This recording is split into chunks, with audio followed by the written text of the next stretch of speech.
္ဂလာပါရှင်။ iPhone ရဲ့သတင်းအစီအစဉ်ကနေကြိုဆိုလိုက်ပါတယ်ရှင်။ပထမဆုံးသတင်းကတော့ရန်ကုန်မြို့နယ်အသီးသီးမှာပြင်းထန်ဝမ်းပျက်ဝမ်းလျှောရောဂါကူးစက်ဖြစ်ပွားသူဦးရေဇက်တိုင်းမြင့်တက်လာနေပြီးလမ်းဘေးအစားအစာရောင်းချခွင့်များကိုပါအာဏာပိုင်များကယာယီတားမြစ်ထားတဲ့သတင်းပဲဖြစ်ပါတယ်။ဩဂုတ်လ9ရက်နေ့ကစတင်ခဲ့တဲ့ဝမ်းပျက်ဝမ်းလျှောရောဂါဖြစ်ပွားမှုဟာမြို့လေကောင်မြို့နယ်များအပြင်အလုံးတာကေတအင်းစိန်စမ်းချောင်းနဲ့မယန်းကုန်းမြို့နယ်တွေအထိပါကျေပြန့်လာတာဖြစ်ပါတယ်။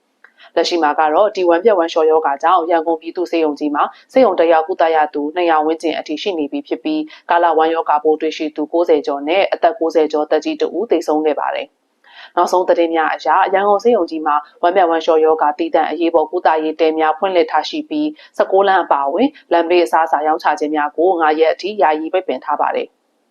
အကြံပေးချက်ကတော့ပြည်သူများအနေနဲ့ယောဂကူးစက်မှုမှာကာကွယ်နိုင်ဖို့အတွက်တောက်သုံးရည်ကိုကြိုချက်တောက်သုံးကြရန်လမ်းဘေးစာများနဲ့ရင်သားစာများစားသုံးခြင်းမှာရှောင်ကျဉ်ရန်အစားအသောက်မစားမိနဲ့အိမ်သာတက်ပြီးလက်ကိုစက်ပြားဖြင့်စနစ်တကျဆေးကြောကြရန်ကျန်းမာရေးဌာနကတိုက်တွန်းထားပါတယ်။ဝမ်းပြက်ဝမ်းလျှောရောဂါလက္ခဏာစတင်ပြသပါကတက်စားရည်ကိုချက်ချင်းတောက်သုံးပြီးနေဆက်ရာကျန်းမာရေးဌာနကိုအမြန်ဆုံးတွားရောက်ကုသမှုခံယူကြဖို့လည်းအသိပေးနှိုးဆော်ထားပါတယ်ရှင်။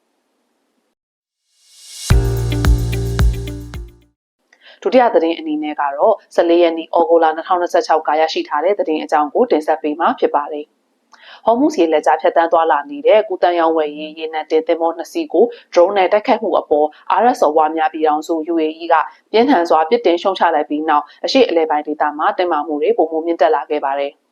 အဘူဒါဘီအမျိုးသားရေနံကုမ္ပဏီ ADNOC နဲ့ဆက်သွယ်နေတဲ့သင်္ဘော2စီးကိုအီရန်ရဲ့မောင်းသူမဲ့လေကြောင်းယာဉ်တွေကတိုက်ခိုက်ခဲ့တာဖြစ်ကြောင်းအာဏာပိုင်တွေကသတင်းထုတ်ပြန်ထားပါတယ်။သင်္ဘော2စီးစလုံးအနှဲငယ်ပျက်စီးသွားခဲ့ပေမဲ့ကံကောင်းစွာနဲ့ပဲထိခိုက်ဒဏ်ရာရှိခဲ့သူမရှိပဲသင်္ဘောသားအလုံးဘေးကင်းကြပါတယ်။အီရန်ဒေါ်လာရေးအဆောင်တပ်ဖွဲ့ရဲ့ဒီလိုတိုက်ခိုက်မှုကိုပင်လယ်ဓမြပြုမှုအဖြစ်နဲ့ UAE နိုင်ငံသားရေးဝန်ကြီးဌာနကပြင်းပြင်းထန်ထန်ပြစ်တင်ရှုံချလိုက်ပြီးအရေးပါတဲ့ပင်လယ်ရေကြောင်းကုန်သွယ်ရေးကိုကာကွယ်ဖို့အတွက်တိုက်ခိုက်မှုတွေကိုချက်ချင်းရပ်တန့်ပေးဖို့တောင်းဆိုလိုက်ပါတယ်။ဒီလိုကုန်သွယ်သင်္ဘောတွေကိုတိုက်ခိုက်တာဟာသင်္ဘောတွေပစ္စည်းုံတင်မကပဲကမ္ဘာထောက်ပံ့ရေးလမ်းကြောင်းတွေကိုချိန်ချောက်ရရောက်ပြီးသင်္ဘောတင်ကားတွေကိုပါမြင့်တက်စေကကမ္ဘာအစွမ်းအင်ဈေးကွက်ကိုပါမတိမငြိမ်ဖြစ်စေပါတယ်။